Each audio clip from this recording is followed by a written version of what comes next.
Hello to everyone and welcome to the Dr. Papa-Nikolaou teleconference this evening from New York City.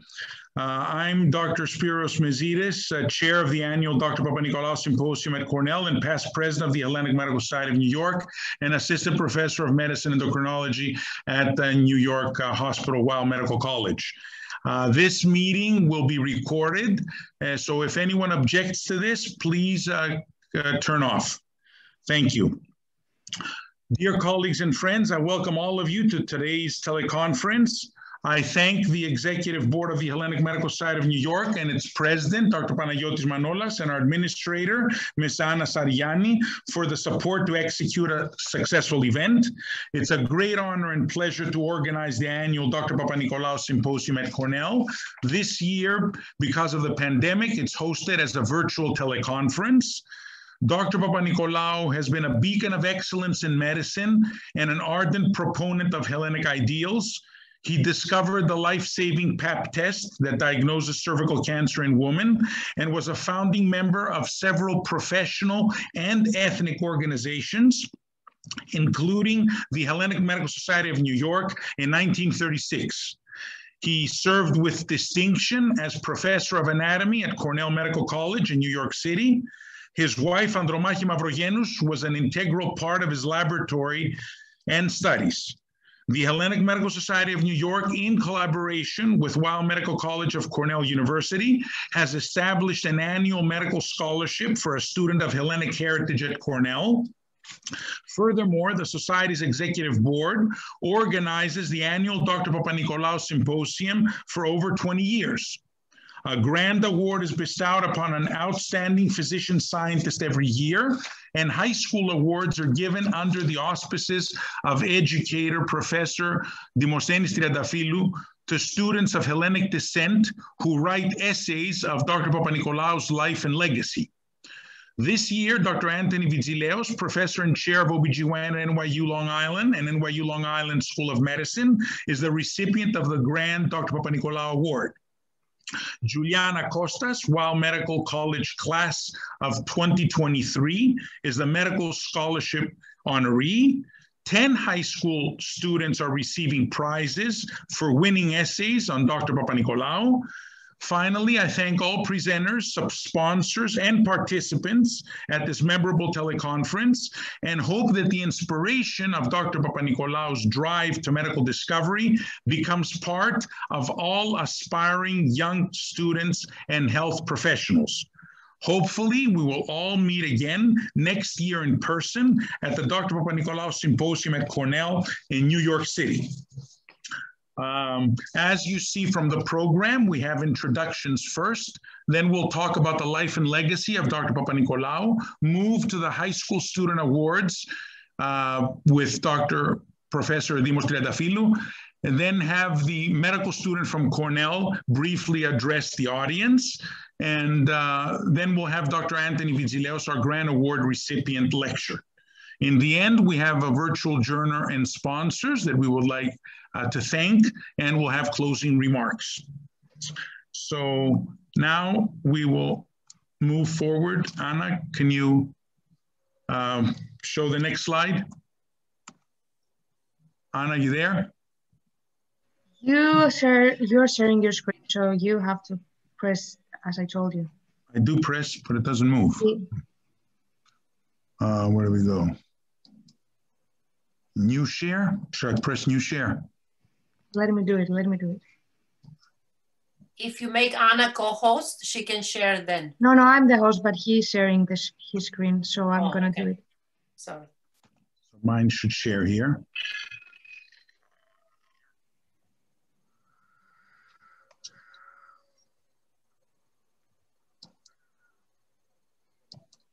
Can you move it forward?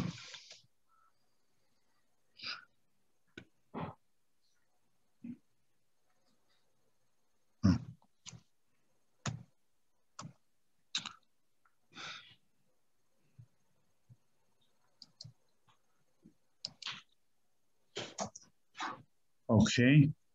Now it's moving. Good. We'll have Dr. Panagiotis Manolas now, the president of HMS New York, address the audience. Dr. Manolas. Good evening to all. I'm so excited that we have people from Germany and Austria and all over the world joining us tonight, and from Greece as well. This is one of the largest events we hold every year, obviously to the memory and in order to honor the person who actually established or organized our society, Dr. Papa-Nikolaou.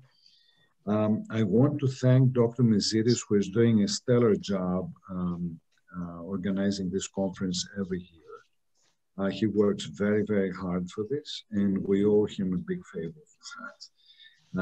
I want to thank Professor Triantafylou for his work every year as well with the students, and Dr. Servenak, who is such a big supporter of our society. I don't want to say much. We have a very long night ahead of us, and a very important presentation by Dr. Vigileos, who is one of our prominent members and whom we truly want to honor tonight. I think our society was dormant for a couple of months after the COVID pandemic started. But then we became very, very active, and we accomplished more things over the past 12 months than we have accomplished in the past 5 years. We remained very active, and we learned how to Zoom, and we made so many conferences and so many meetings that I think our value to the society and to the homogenia, to all the diaspora of New York and maybe even actually abroad was significant. Thank you very much for joining us. I see 65 people who joined already, and that's probably a record. This is more people than we had in the amphitheater at Cornell. Last time we held the meeting there 2 years ago. And please enjoy the meeting. Thank you very much. Thank you.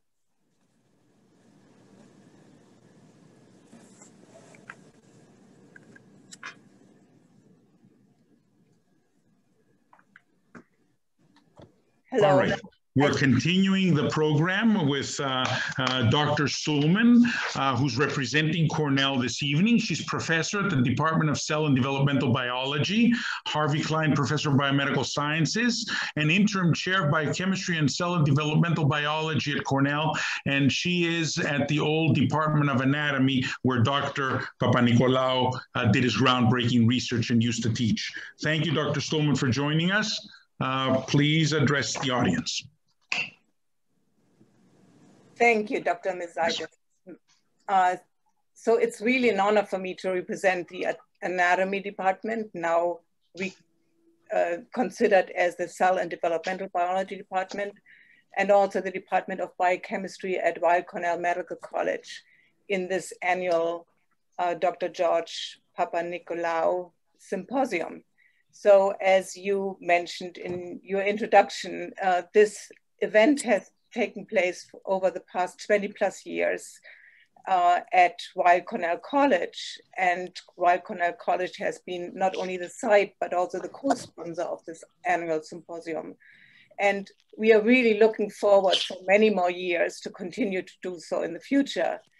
As you said, unfortunately, due to the pandemic, today's symposium has to be virtual, but we feel very confident that next year we will be able to welcome the Hellenic Medical Society of New York back in person here at Weill Cornell. So we will hear more about Dr. Papa-Nikolaou's legacy here. He left in medicine to the world. He spent 47 years, which is basically a lifetime, at Cornell University Medical College, as it was called then. And here he became really a pioneer in elucidating the physiology and cytologic characteristics of the female reproductive system. We all know that he's best known for the pap smear, developing the pap smear, but his legacy really goes way beyond that. So I personally think that this symposium, which is named after Dr. Papa-Nikolaou, reminds us all of his impact of research on human health, in particular on women's health. And it also honors the contribution of immigrants from Greece to the development of the advancement of medicine in their new adopted country of the United States. And I think this is something important for us all to keep in mind, because many of us, including myself, are immigrants to this country. And there's a huge contribution of immigrants in the history of the United States. So thank you very much. I believe I learn a lot. This is the first time that I participate in this symposium, and I appreciate that I was able to address the audience here. Thank you, Dr. Sulman, for your kind words and for representing Cornell. We'll move on now. Anna, again, I can't move the slides. Can you go on your side? I don't know why I can't move. I'm sharing the screen, but.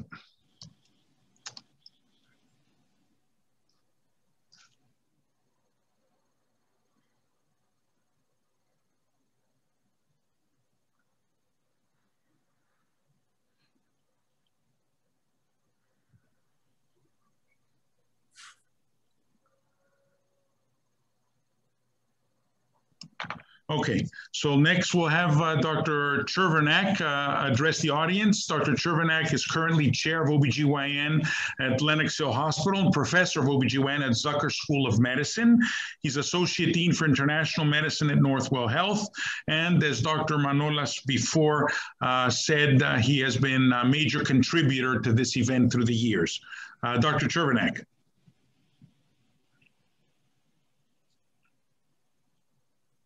Spiros, thank you.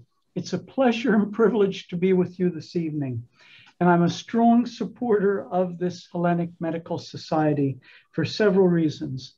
One, you take care of the youth, and it's a thing of beauty. I saw this right away, the way you support the high school students, and we'll see more of this evening. It's truly a thing of beauty, and we'll see more of this. Second, I love the history. For the high school students, a quote that every one of you need to remember from Horace in 14 BC, Graecia capta ferrum victoriam sapit.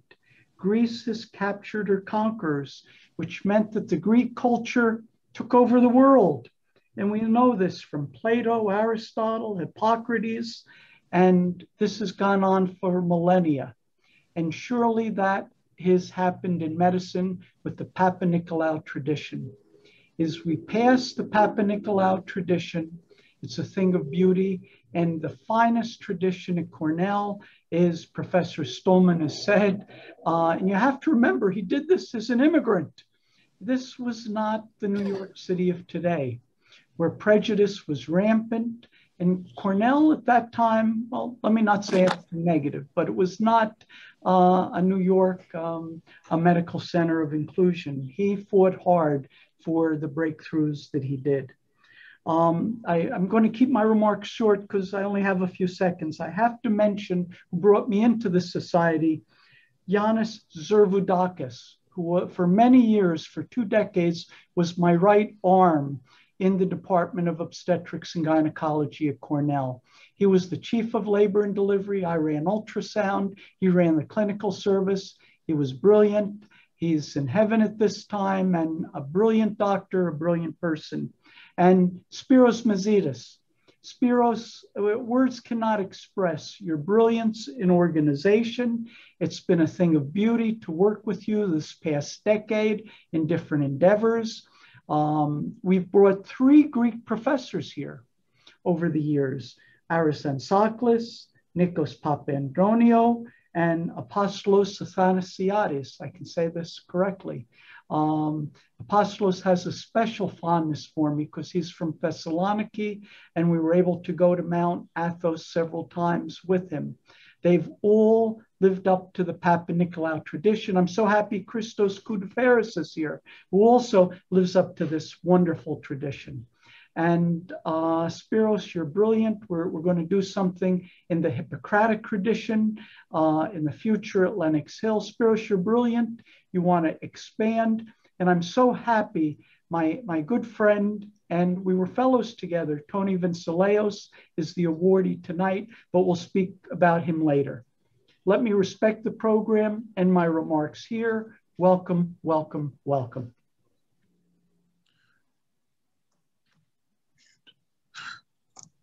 Thank you. You hear me? Yes. Yes. Thank you, Frank. That was great. And we'll move on now to the... Hello. It's not moving.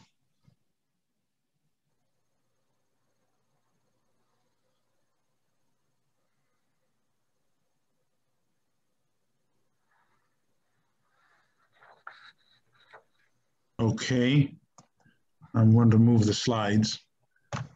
Maybe we'll have Anna do the slides because I can't move the slides from here, Anna.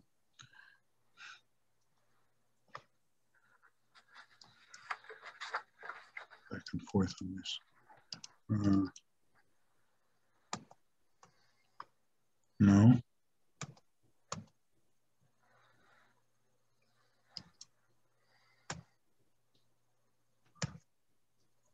You want to share on your part, Anna? Because we cannot move the slides.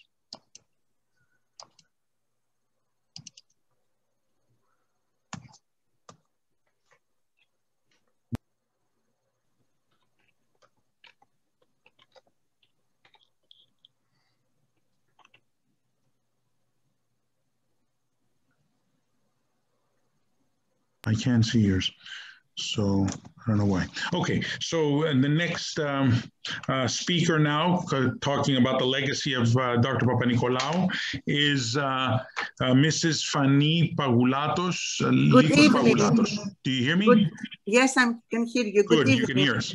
Good evening, and she is the president of the Panevoikos Society of America. Thank you for being with us, and please give us a brief address on the life of Dr. Papa-Nikolaou.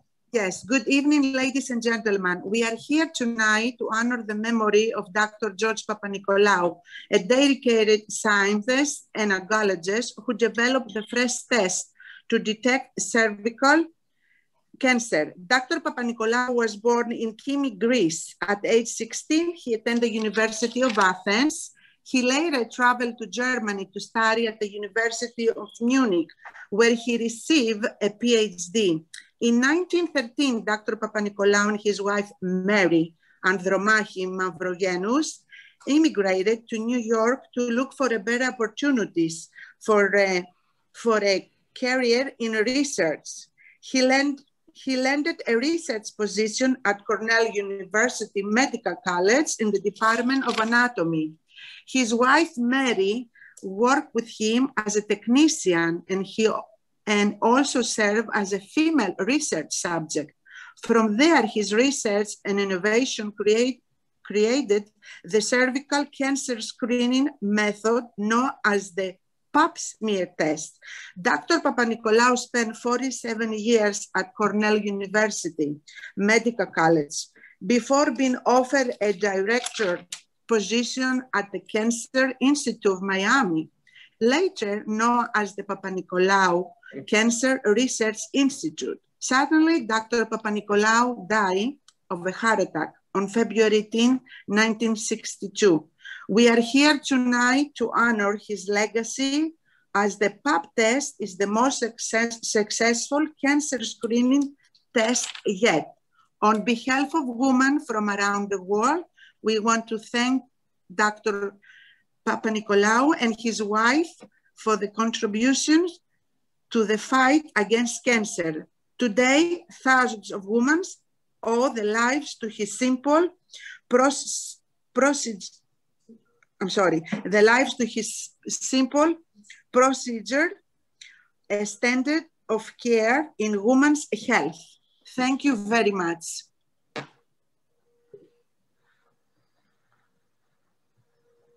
Can you hear me? I finished my speech.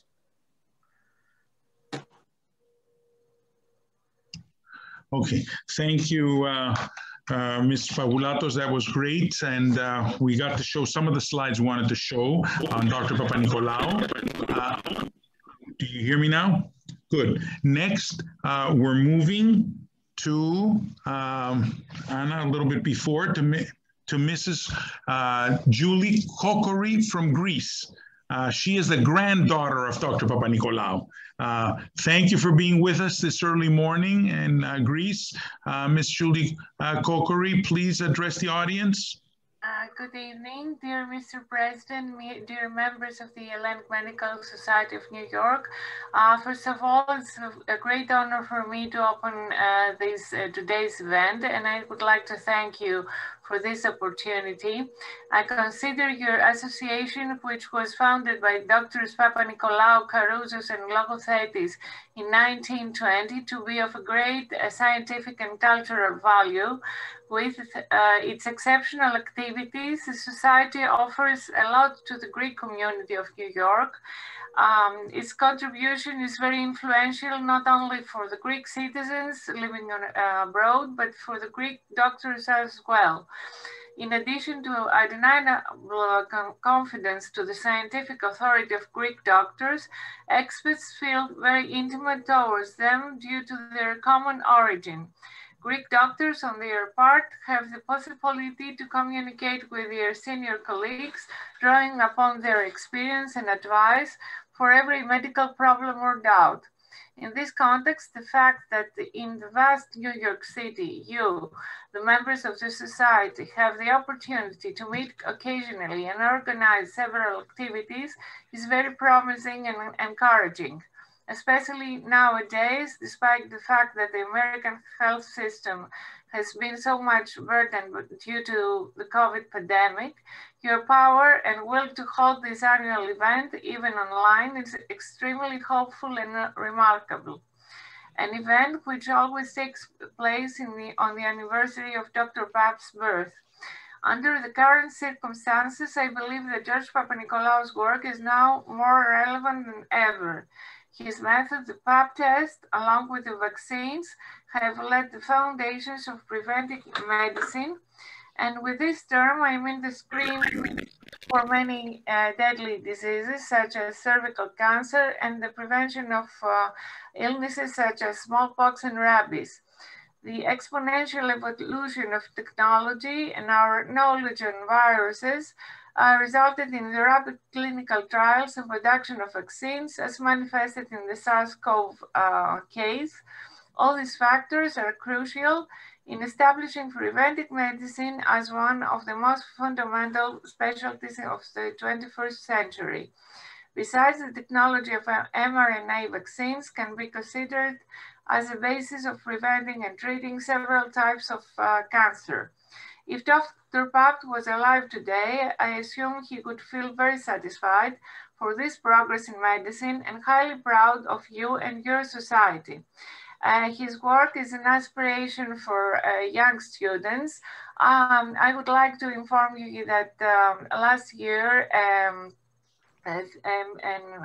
Masters of Science thesis was created by Mr. Papadimitriou in the University of Peloponnese regarding to Papa-Nikolaou's contribution during the German and assistance to Greece during the German occupation in 1941 until 1944. Also, I want to inform your society that his total correspondence starting from 1897 to 1962 will be shortly published in Greece, and that's great news for us. And before closing this speech, I wish that next year, coinciding with the 60th anniversary of Dr. Pap's death, we will have the opportunity to organize a face-to-face event in New York, or even better in Greece, an event that we'll all be able to attend. Thank you very much. Thank you, Mr. Julie. Unmute. Are you unmuting me? Anna? We can hear you. You can hear me. Okay. Thank you, Ms. Julie Kokori, for those kind words and what you've done there for remembering Dr. Papanikolaou. I also want to say that in 2012, on the 50th anniversary of Dr. Papanikolau's death, you created a site where the life and the work of the famous Greek researcher and physician is on. And this comes from a huge archive, which your mother, Maria Papanikolaou, kept for Dr. Pap for more than 50 years.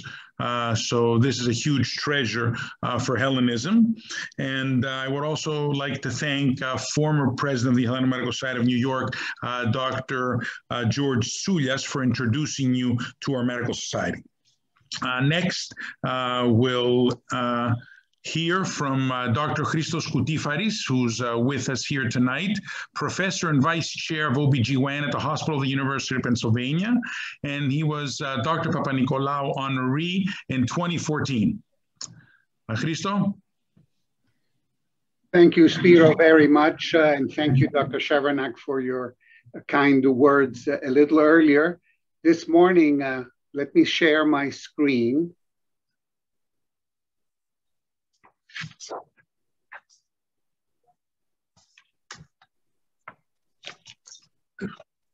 Oh.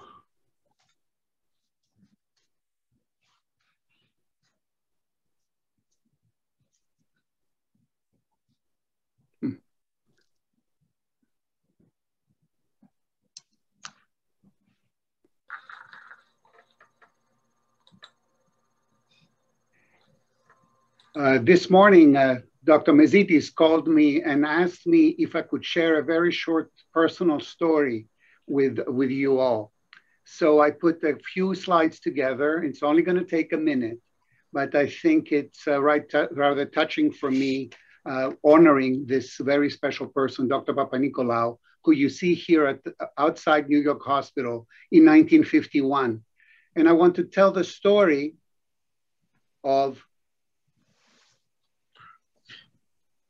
this young lady that you see here to the far right, who was a young doctor from Greece. After graduating medical school, she came to learn cytopathology in Dr. Papanikolaou's lab.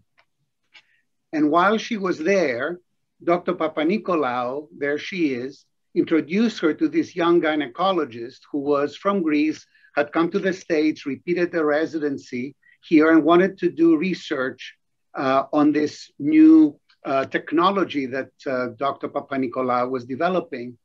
And he asked Dr. Papanikolaou whether he could come and do research in his laboratory. Well, Dr. Papanikolaou introduced these two people in his laboratory, and in true Greek fashion, this led to a wedding. And the wedding, you can see here, Dr. Papanikolaou, this is from the Greek Orthodox Church in New York City. He was the best man at the wedding. And approximately 11 months later, this lady had her son, and here it is with Dr. Papanikolaou. This is Mahi Papanikolaou visiting with Dr. Papanikolaou. And the reason Dr. Mezitis wanted to for me to share the story was because I think I'm the only person in the audience who has met Dr. Papanikolaou. I am this baby. I don't remember much about it, but I am this baby here that you can see. So anyway, this is a little bit of a personal touch that I wanted to share with you. And thank you so much for including me, Spiro and Frank, in this great symposium.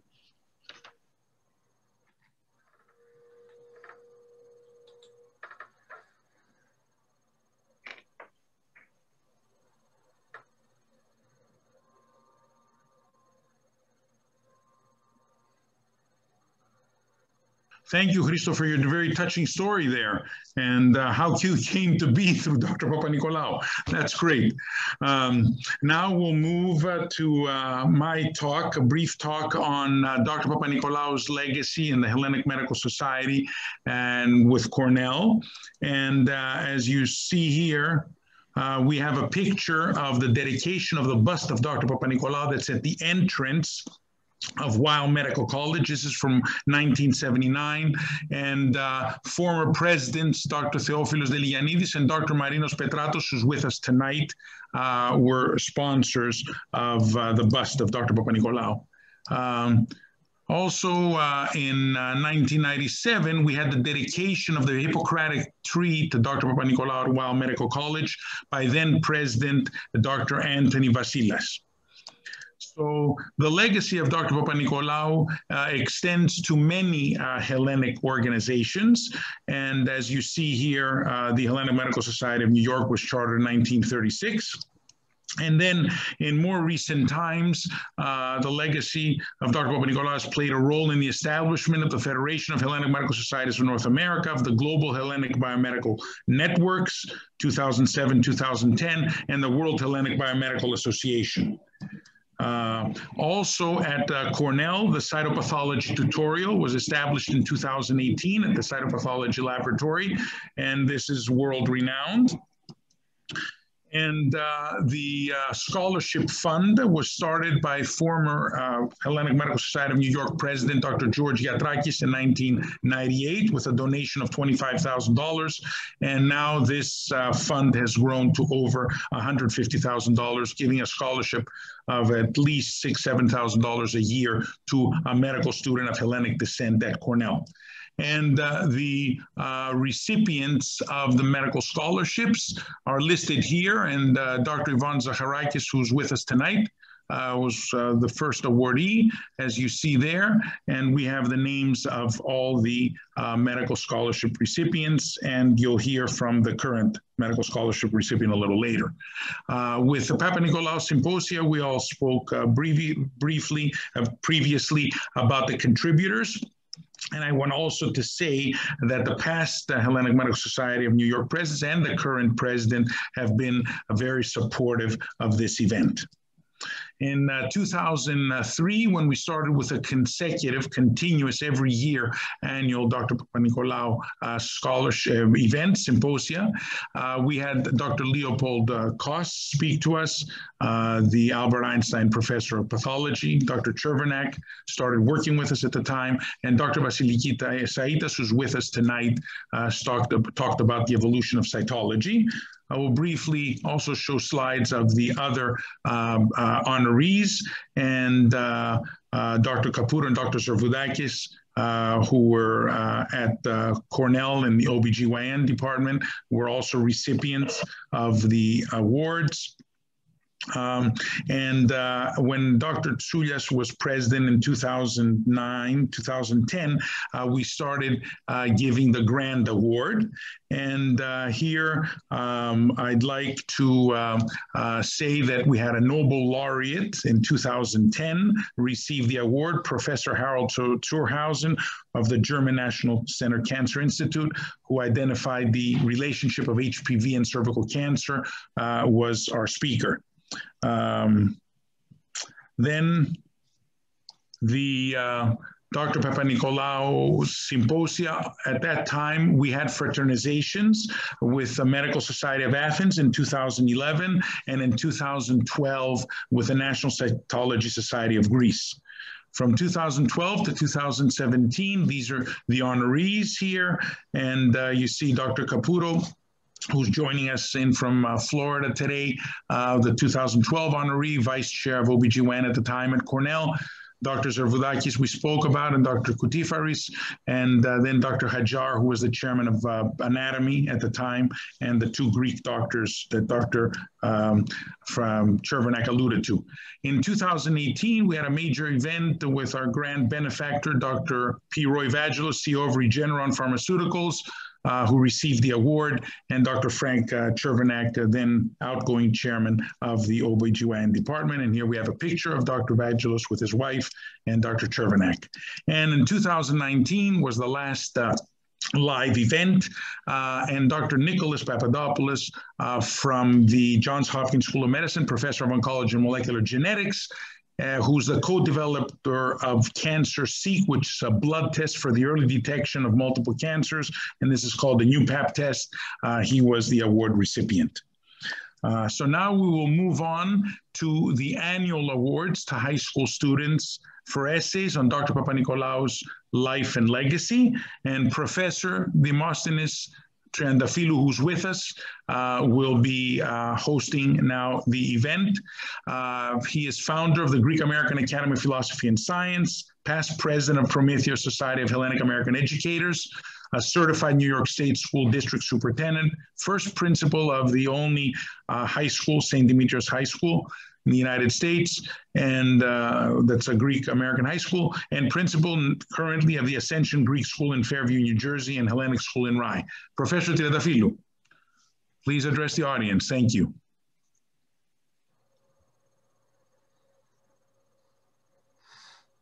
Dr. Triandafilou.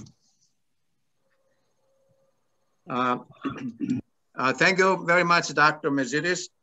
It's a great honor to be with you, with this distinguished audience of doctors, great scientists, students, teachers, parents, educators, and other colleagues. If Dr. Papanikolaou was alive now, he would have been 139 years, and we would be celebrating his 139th birthday because he was born on May 13, 1883 in Kimi, Evia, Greece.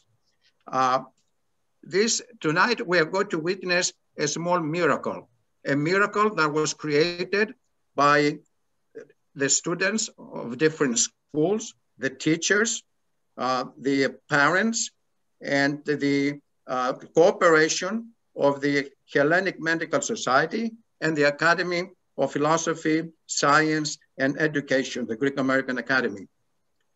This miracle had a lot of heroes and heroines whom I would like to thank. But before I go there, I would like to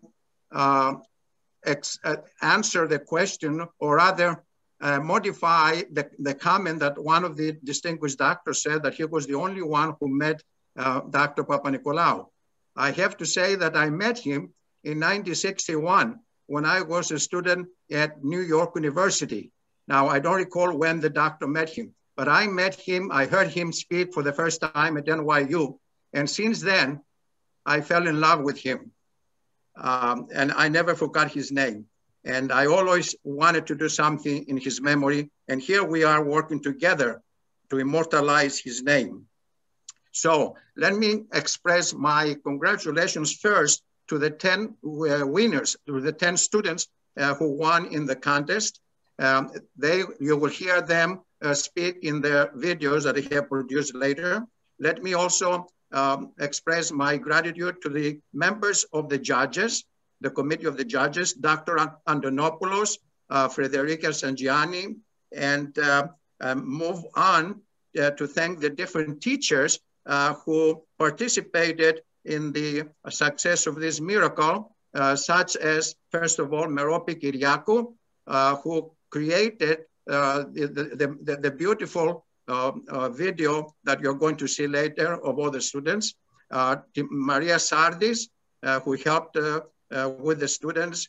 George Kanelopoulos, Konstantina Xerakia, Sindila, Rita Sindila at San Demetrios, Mrs. Karageorge, the acting principal at San Demetrios, Mrs. Gionas, and I hope I haven't left out anyone. There are many others anonymous who have been contributed to the success of this miracle every year. Let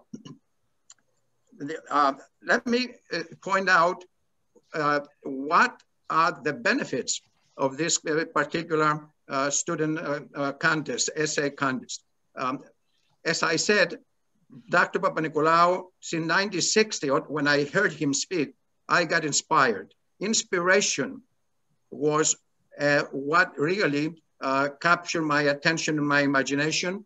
And I wanted the students to experience the same inspiration and love for science. When I was teaching science at Humanities High School in Manhattan and at Stuyvesant High School, I used to take the students and visit the Papanikolaou laboratory, the Papanikolaou library, and of course the statue at the Cornell Medical Center. And then I had them to research the contributions, the life and contributions to science of Dr. Papanikolaou.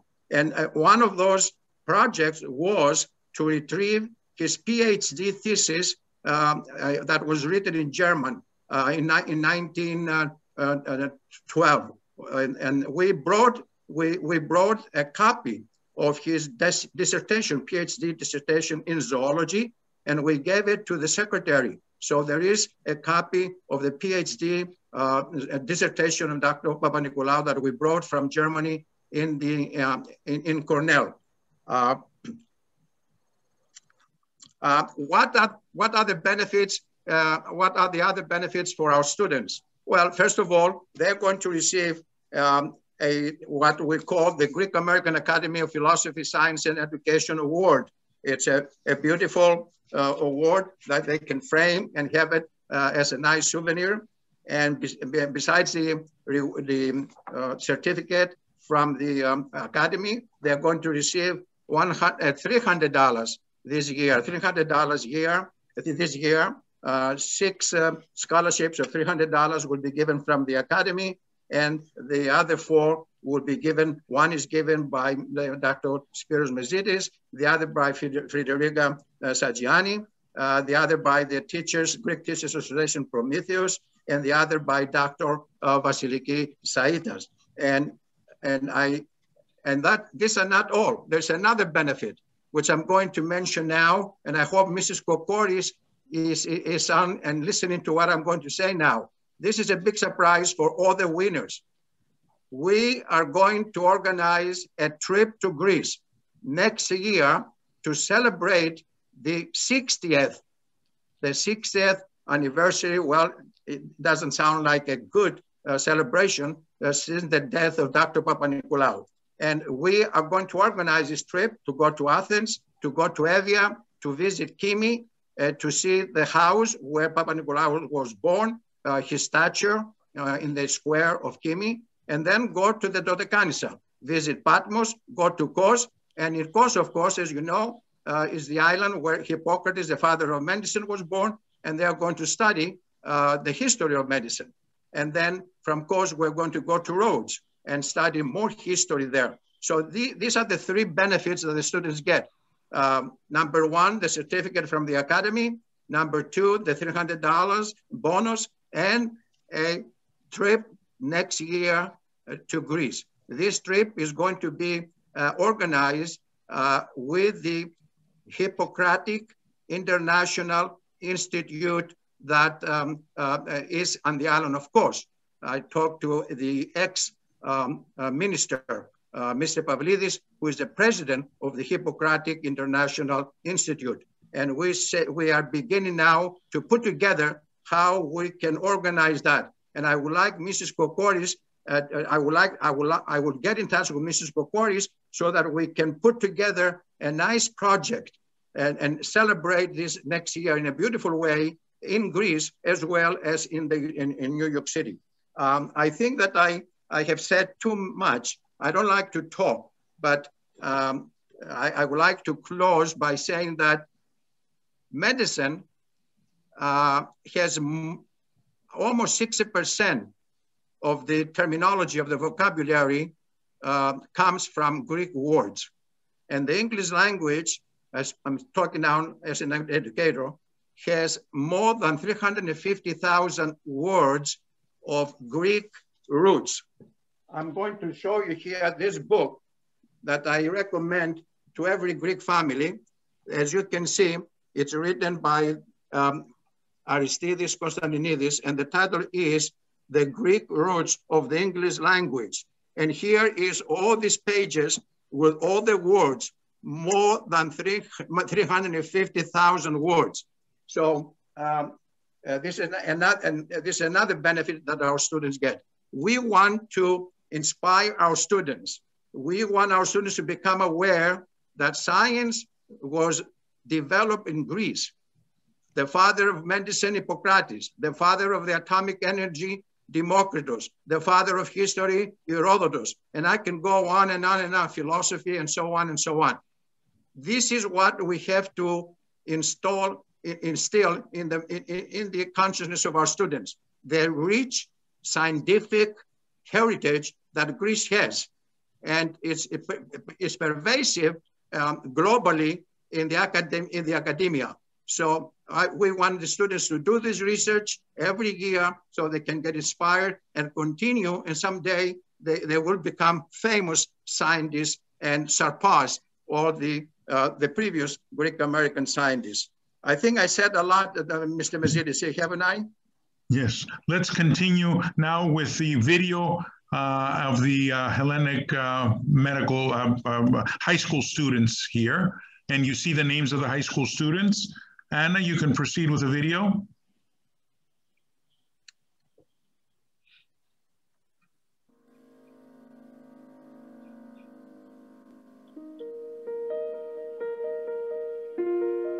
My name is Nikiana.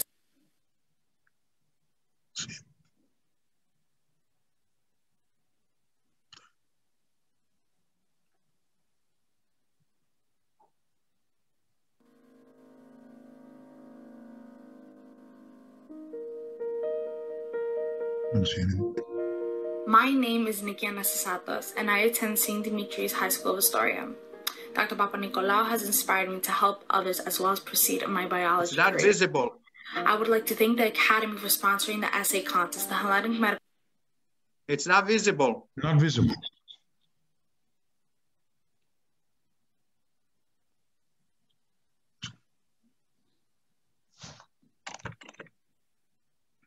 Yes.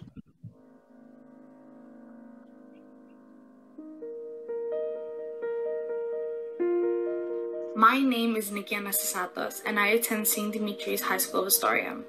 Dr. Papa-Nikolaou has inspired me to help others as well as proceed in my biology career.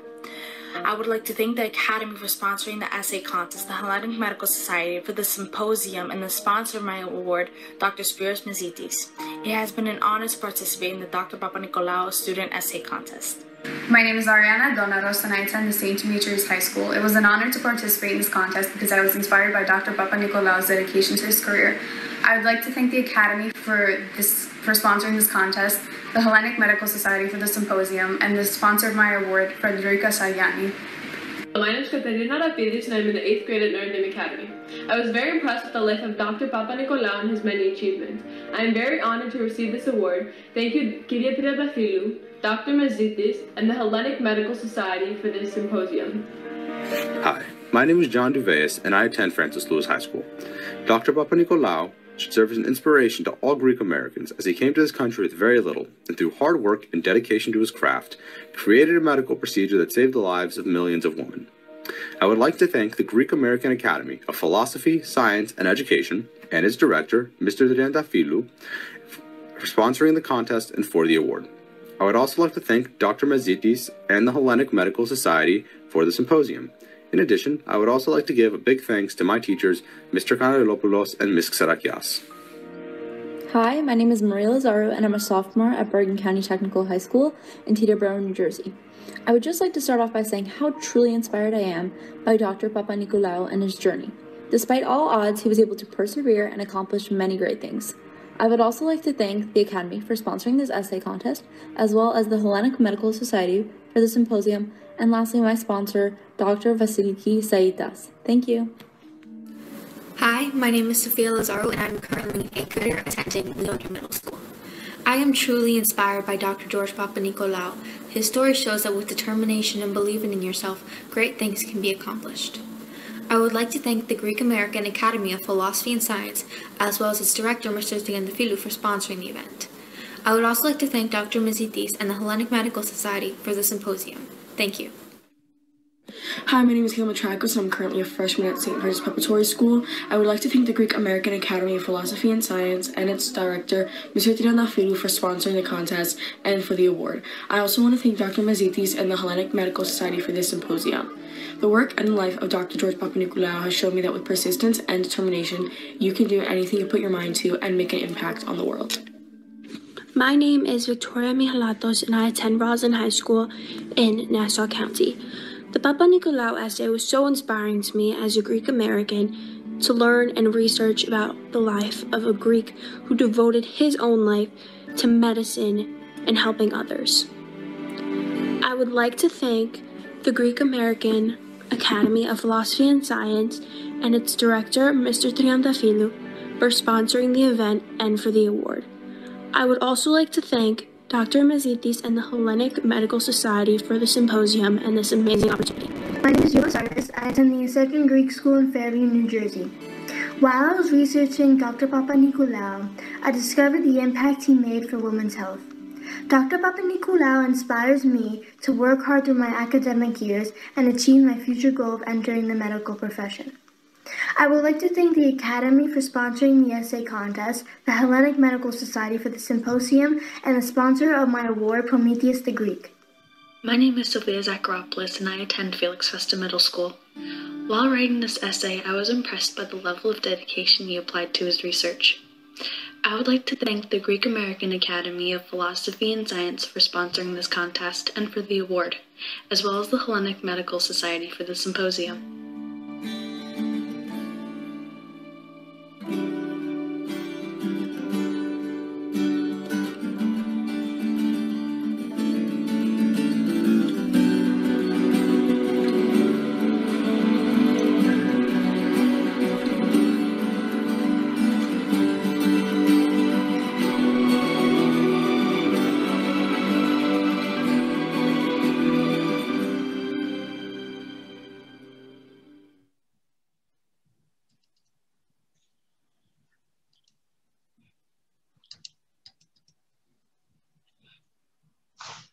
Thank you, Professor Triantafylou. Excellent organization here and the presentations. We're very proud of our youth and we want this to continue. And hopefully we'll see all of us going to the Lekanisa next year. Next, we'll move to the Dr. Papa-Nikolaou Medical Scholarship at Cornell and our 2021 Hellenic Medical Society of New York recipient of the scholarship, Juliana Kostas. And Juliana Kostas is a second-year medical student at Weill Cornell Medicine. She hails originally from Massachusetts and received her bachelor's degree in chemistry mathematics from Williams College. After completing her degree, she was awarded a post-baccalaureate research fellowship at National Cancer Institute, studying the molecular biology of metastatic prostate cancer.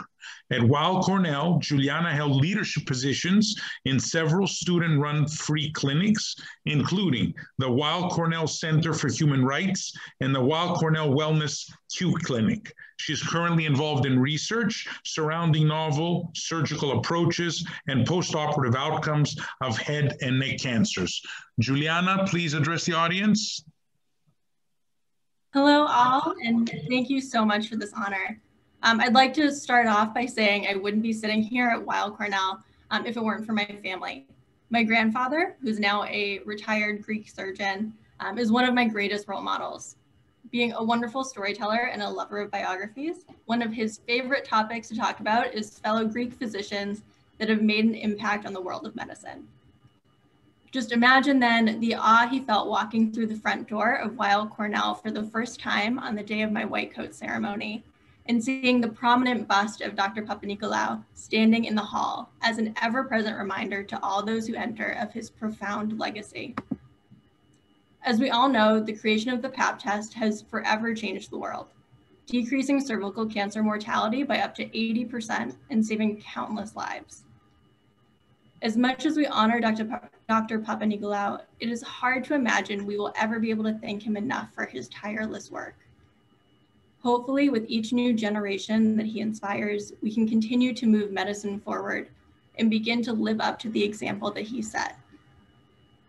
I want to extend the biggest of thank yous to the awarders of this scholarship, which will undoubtedly help me move one step closer to achieving my own professional goals and hopefully leaving my own mark on the world. One final word, this past year, the COVID-19 pandemic has affected so many families financially, mine being no exception. And so receiving this honor from the Hellenic Medical Society not only means so much in terms of encouragement as I embark on my career, but it means the world to be lifted up by the financial support of fellow Greek medical professionals. So as I continue on my path, I hope that I can continue to express my gratitude and give back to the society and the many people of Hellenic descent that it serves. Thank you. Thank you, Juliana, for your very moving comments, and we're looking forward to you becoming a member of our Hellenic Medical Society and continuing with inspirational work. And we'll now move to our grand award recipient, and Dr. Chervenak will introduce Dr. Anthony Vitsileos.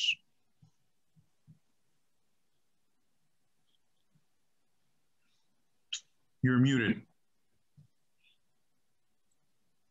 Okay, how was it? How did it come out?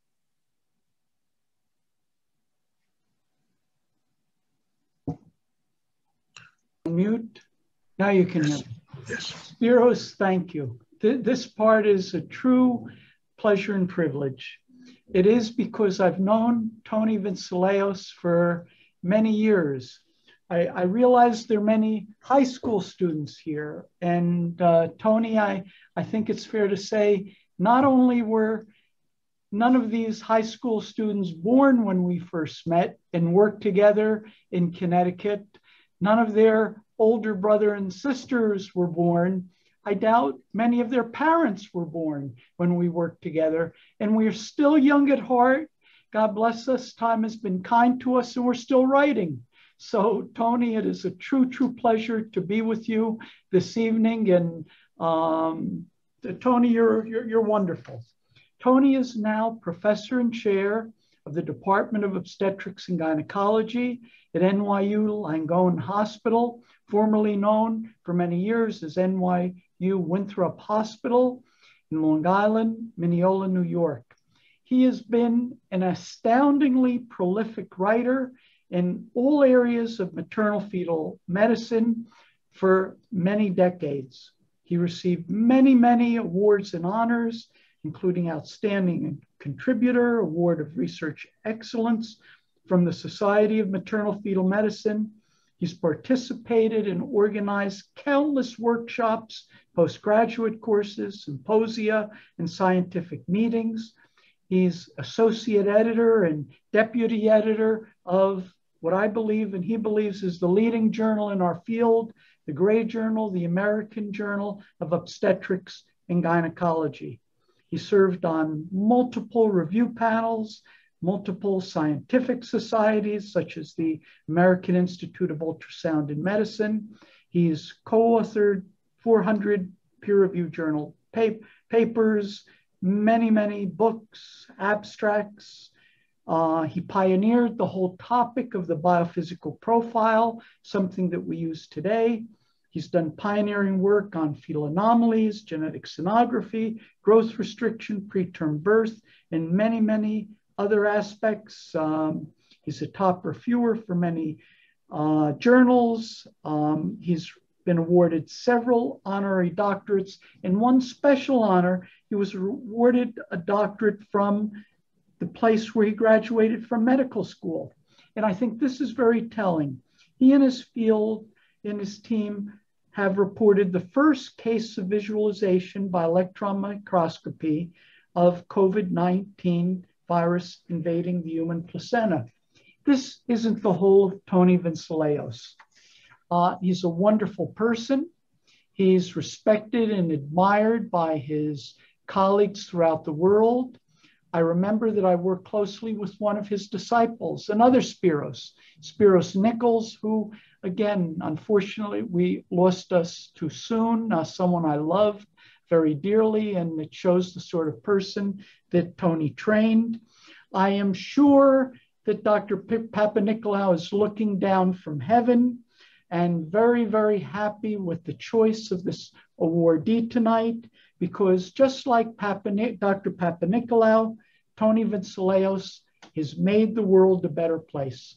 Tony, congratulations. You deserve this award so much. Please take it away. Frank, thank you very much for your nice introduction. Dr. Mesiris, and Dr. Manolas, thank you so much for inviting me. Let me try to share my screen. It says I cannot Somebody else has a screen? Okay, great. And let me, if you see my screen. All set. Okay, great. I'm honored to be here. I was told I have 25, 30 minutes. The presentation I'm going to give you is try to make it for all specialties, because I know the society has not only OBGYNs, but it may surprise you. I may surprise you today because I will take some non-traditional positions on what evidence is in medicine and how is that opposed or contradicts sometimes the real life evidence or opinion. Now, let me start by saying I have no relevant financial relationship, and this night is again the honor to Dr. Papa-Nikolaou, and I have to remind you a few things about that's related to my subject of presentation. As you all know, 1913 arrived in the United States with $250. Amazingly, 63 years later, I arrived in the United States, and the same amount of money was allowed 63 years later, which was 1976 when I arrived. 10 years later, he noticed, as you all know, that abnormal cancer cells could be observed under the microscope. And 5 years later, in a medical conference, he expressed an opinion. I want to underline an opinion. He didn't do any randomized controlled trials. That was an opinion that this test might save lives. 1943, he published a diagnosis of uterine cancer by the vaginal smear. He opined again. His opinion that normal and abnormal smears from the vagina cervix could help in detecting cancer. 1950s, as you know, all know, based on his opinions, not based on randomized controlled trials, resulted in a screening, cervical cancer screening that, as you know, saved many lives. And here you can see the worldwide trends in cervical cancer across the world. North America, Asia, South Central Africa, etc. Today, though, we are bombarded by these buzzwords of evidence-based medicine that involved and are very trendy over the last 20 years, involve things other than medicine, evidence-based management. We have evidence-based policymaking. We have evidence-based handshakes, including evidence-based cooking. That has driven me crazy, because I always thought that evidence is quite subjective matter.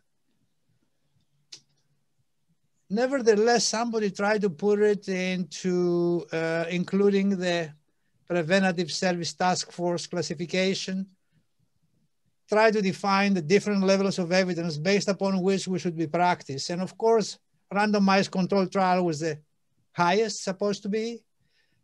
Cohort or case control studies number 2 level. Opinions was the last one, the opinion. And it's pretty much refined later on. And they put now systematic reviews of even above individual randomized controlled trials. And of course, the last one is the opinion. I will make a case that is the other way around, or should be the other way around.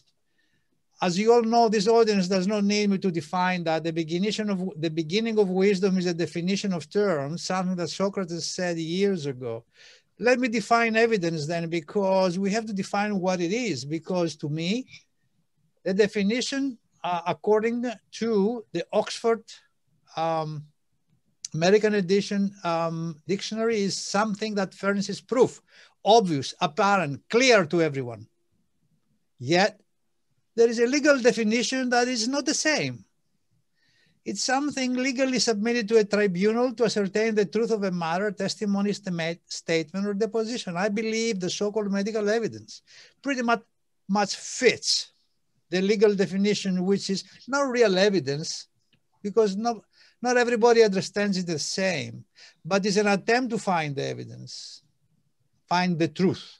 Basically, it's an attempt to find the truth, but not necessarily the truth. And here's where my eyes went open when I look at the great journal, year 2002, and they had an entire issue on evidence-based symposium on the nature and management of labor pain. Epidural was the hot thing yet. The first article was a systematic review, the so-called #1 evidence, the highest evidence. It was 15 or 16 articles done by 2 authors, both obstetricians, that they conclude epidural is associated with a low rate of spontaneous vaginal delivery, intrapartum fever, pediatric evaluations for sepsis. Women should be informed. In other words, the obstetricians didn't quite like it because of the long labor. Then, after that article, we have another one, back to back, but this article is done by anesthesia department. These authors reviewed exactly the same 15 or 16 articles, systematic review. And what did they have the opposite conclusion. Epidural is associated with the greatest pain relief, patient satisfaction. It's the greatest thing in the world, basically. I don't like to read my slides, but sometimes I will have to because the devil is in the detail here. So now I'm looking at these 2 articles and I'm saying to myself, I think I'm right. Evidence is quite subjective. It's not objective. And to my satisfaction, the 3rd article was by Tucker. And these authors here, Tucker, was working for the CDC. They were not obstetricians. They were not practicing anesthesiologists either. And basically have the title, Methods, Interpretation, and Systematic Reviews. Commentary on 2 parallel reviews. They commented on the previous 2 articles and they conclude that the study can be affected by how the study was conducted, as well as how the data were analyzed and interpreted. And the interpretation could be a matter of interest and bias. Oh, we just said that meta-analysis is the highest level of evidence. Is that true, really? Still in the cryo exams that my residents are taking every year, they are called upon to pick the right answer. And they have to pick meta-analysis of randomized controlled trials. Let me make clear that I don't think medical evidence is what the conclusion of the authors is, whatever the study is, and evidence is not just parroting the author's conclusion. Parroting, this audience does not need me to interpret in Greek. It's papagalakia.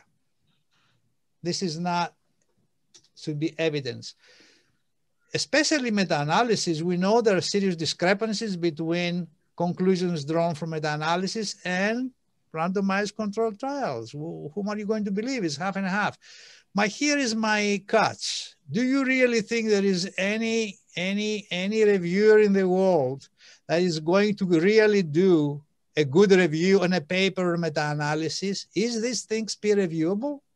When a journal asks you to review meta-analysis, has any of the reviewers really does a good job in trying to verifying everything was done?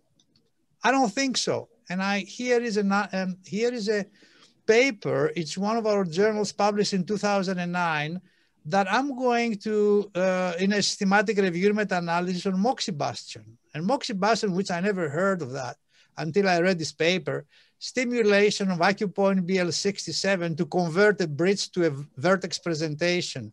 But look at the material and methods. This is a published article, and this is what they write, the authors. Eligibility of the reviewed articles for inclusion was determined independently by 4 reviewers, 2 for articles in English and another 2 for languages in Chinese, period.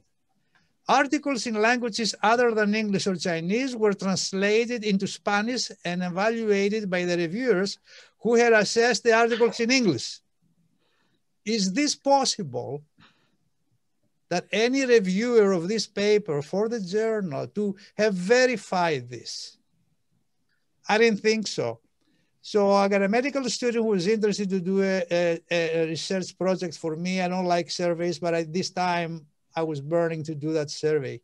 And I did a survey of all the reviewers of the 2 leading journals in our society, in obstetrics and gynecology. And then I published this paper in the journal Maternal Fetal Neonatal Medicine. challenges in the peer review of systematic reviews, we call it, because the editors did not like the title I had in the beginning, which was that meta-analyses are not peer reviewable.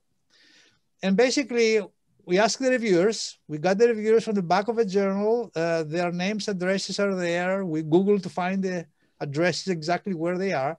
And then we asked them a simple question. In reviewing papers on systematic reviews or meta-analysis as a referee, please check how often you verify by your own independent analysis the following. Initial set of articles, all the additional articles that the authors claim they reviewed, the ones they removed, do they verify the exclusion criteria, the selection, the appropriateness of included, excluded studies? Do you look at the heterogeneity? Did you verify the publication bias, the data synthesis, or did you verify statistical analysis? 51 to 86% of the reviewers, they said they never or rarely did that. Whoa, whoa. We rely on meta-analysis as number one evidence, and we have 51 to 86% of the reviewers not even verifying any of this. Now, in the great journal, we're very, very happy because we have an excellent reviewer.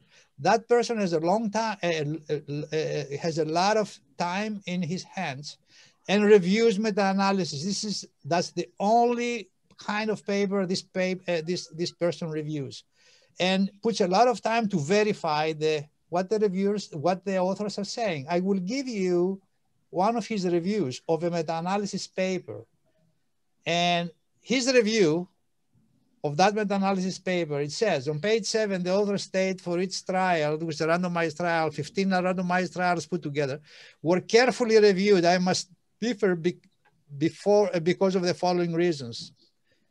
15 RCTs. 1, the data for X study, and I'm not going to mention this, incorrect. The data for Y study is incorrect. The data for Z study is incorrect. The S et al. Trial is not an RCT. The M trial was not formally randomized. Are you ready for that? The N study is a plagiarized version, an identical copy of the B study. In other words, this meta-analysis had included a plagiarized version, and there were 2 studies now on the meta-analysis with exact the same numbers, exact the same odds ratios, exact confidence intervals, and the author submitting it didn't even notice. You all know Ioannidis from Stanford, and he basically wrote a wonderful paper about how much of an exponential growth of articles involving systematic reviews and meta-analysis we're seeing over the last few years in 1986. And then the bottom line of those 3%, only 3% are decent and clinically useful. The remaining is garbage. He's world known, and he's very much one of the top epidemiologists in the world. And that is what he said for meta-analysis after studying them. Whoa, somebody will say, wait a minute, how about Cochrane? Cochrane is done because physicians, clinicians are very busy to evaluate studies themselves. And Cochrane is an attempt for epidemiologists to get together, the philosophers, to make it easy for the clinician to give them the bottom line of a particular subject. The problem with Cochrane, though, is that for years was thought to be a very reliable means of finding the truth, the evidence, yet recently we saw a mass resignation from some of those people who were in charge of this. And that started with HPV vaccination to prevent cancer and precancerous changes of the cervix. This was basically published in the BMJ Evidence-Based Medicine. And 3 of the editors of Cochrane, basically they wrote this protest that the Cochrane HPV vaccine review was incomplete, ignored important evidence of bias. They missed nearly half of the eligible studies. There was used placebo, no included trial, had a placebo as comparator. They use surrogate outcomes. They were completely assessed, did not assess HPV vaccine-related safety signals. There was conflict of interest.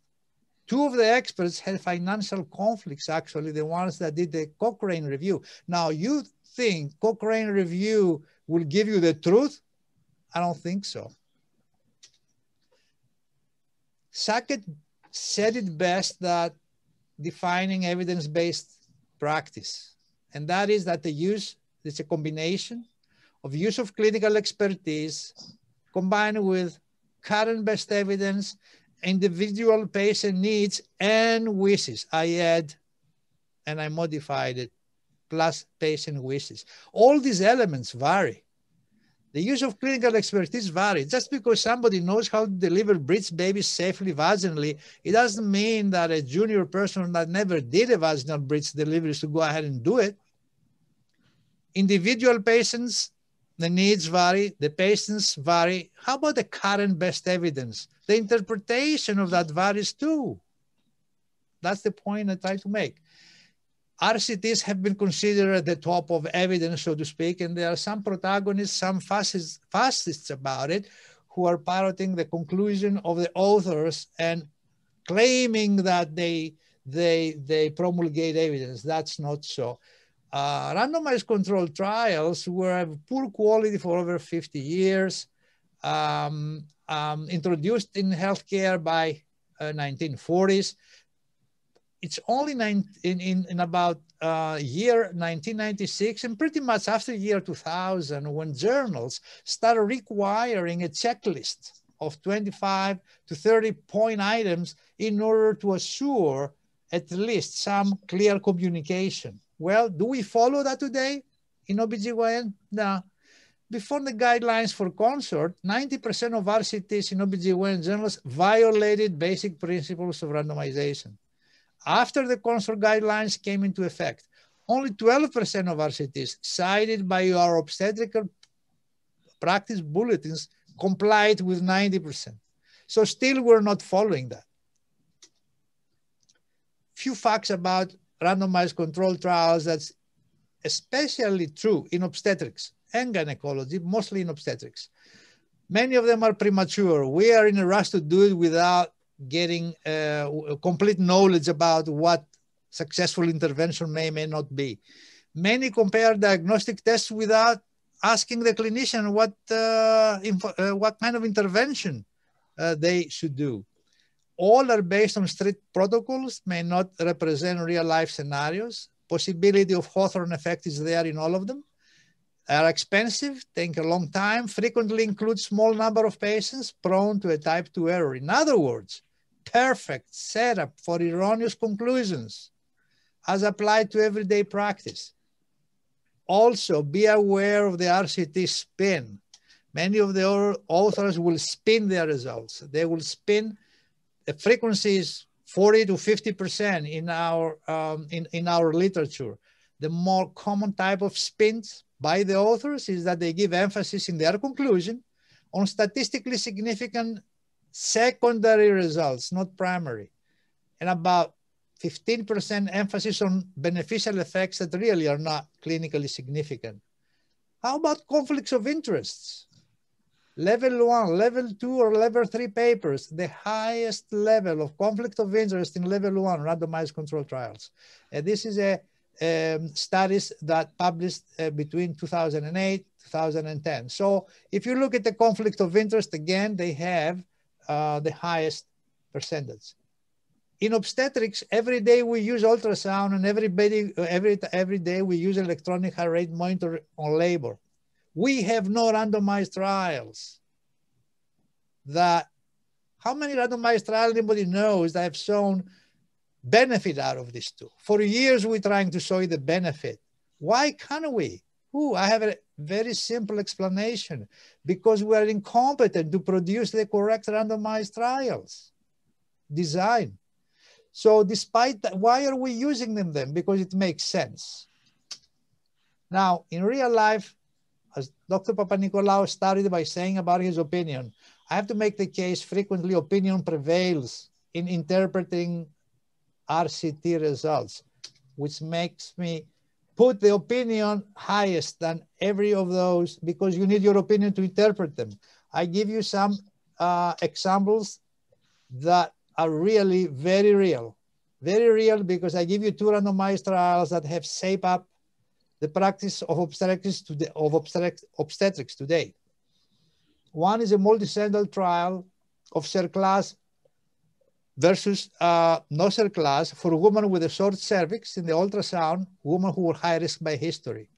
If you look at the primary outcome, it's preterm birth less than 35 weeks for those women having cervical length less than 25 millimeters. If you look at the survival curves here, Kaplan-Meier curves, p-value is not statistically significant. In other words, this trial, it was negative trial, yet in a secondary analysis, they found cervical length less than 15 millimeters was beneficial if you were going to put a cell class. So you can have as many secondary outcomes as you want.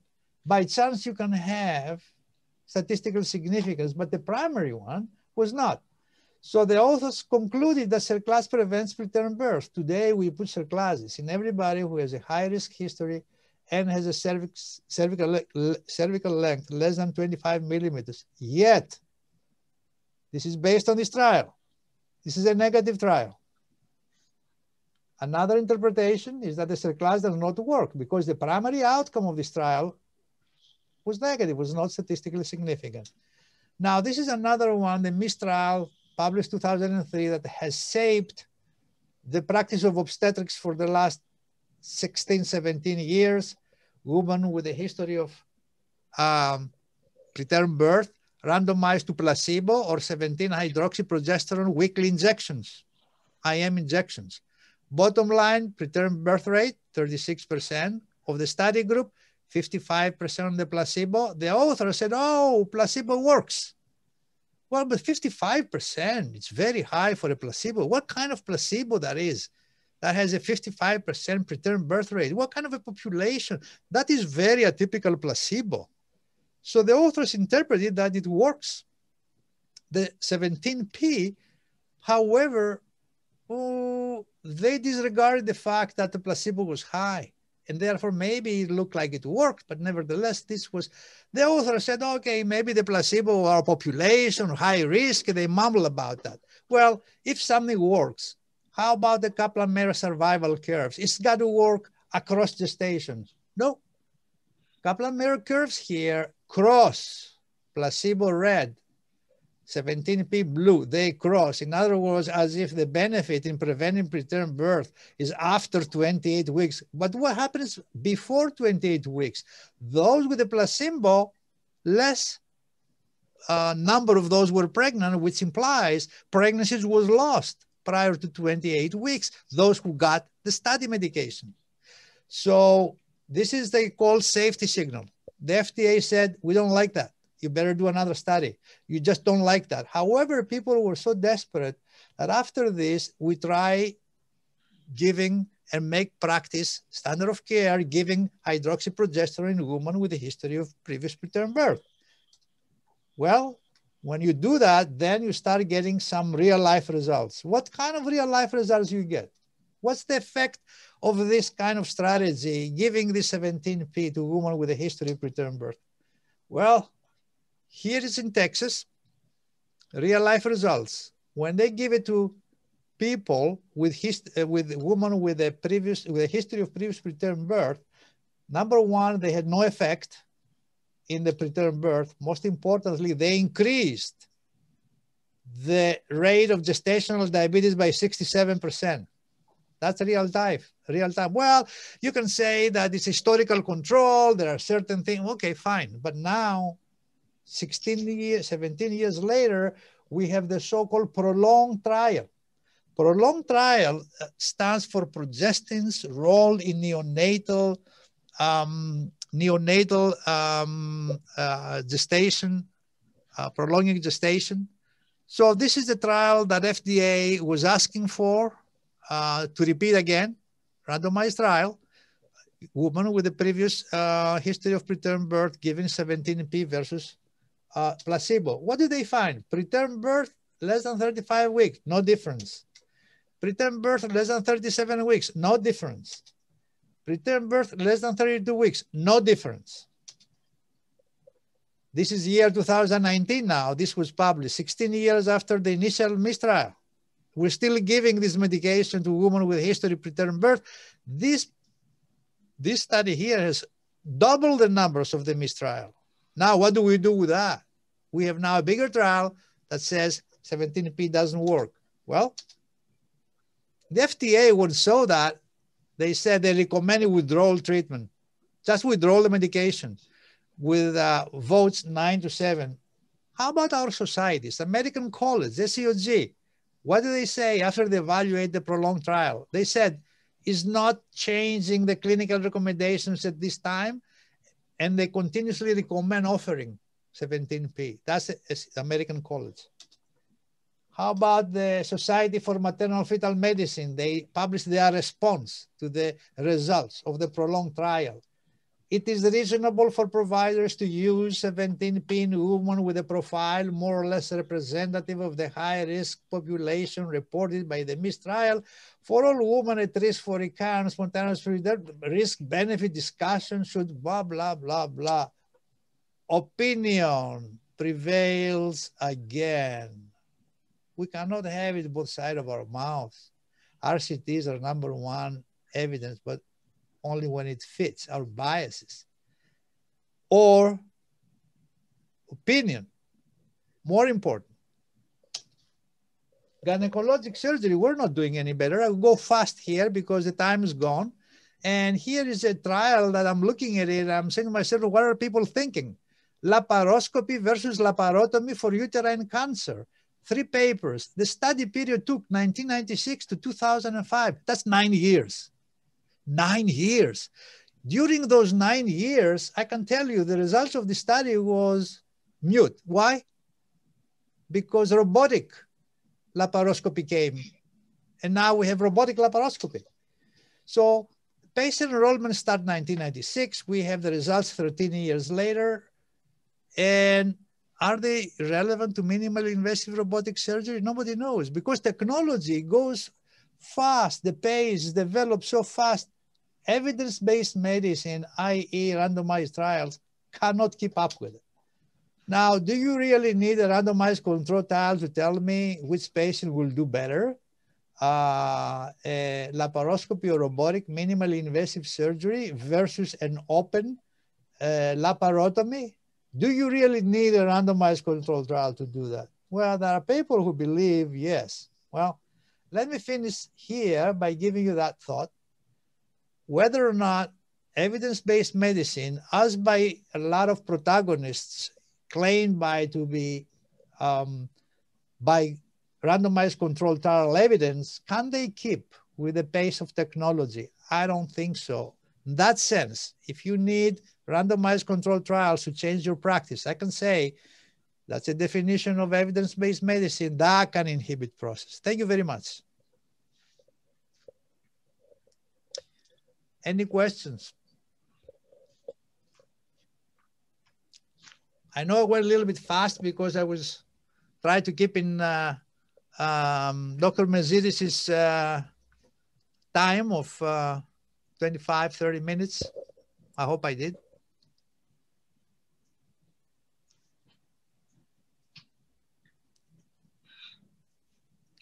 So this was an excellent, thought-provoking talk, Dr. Vizileos. Thank you. And we should all be thinking when we're reading these trials, what they mean for our practice. Also, if there are any questions, we don't see questions in the chat.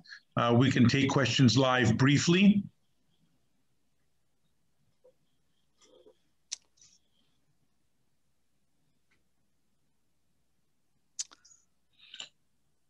Okay. Anna, would you please share our screen there with the sponsors?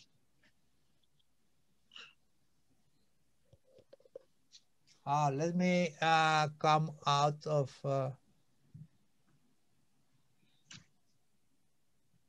Stop sharing, yeah.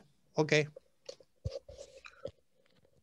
So here we want to highlight our event sponsors for tonight and thank everybody who participated, our speakers, our sponsors, our attendees.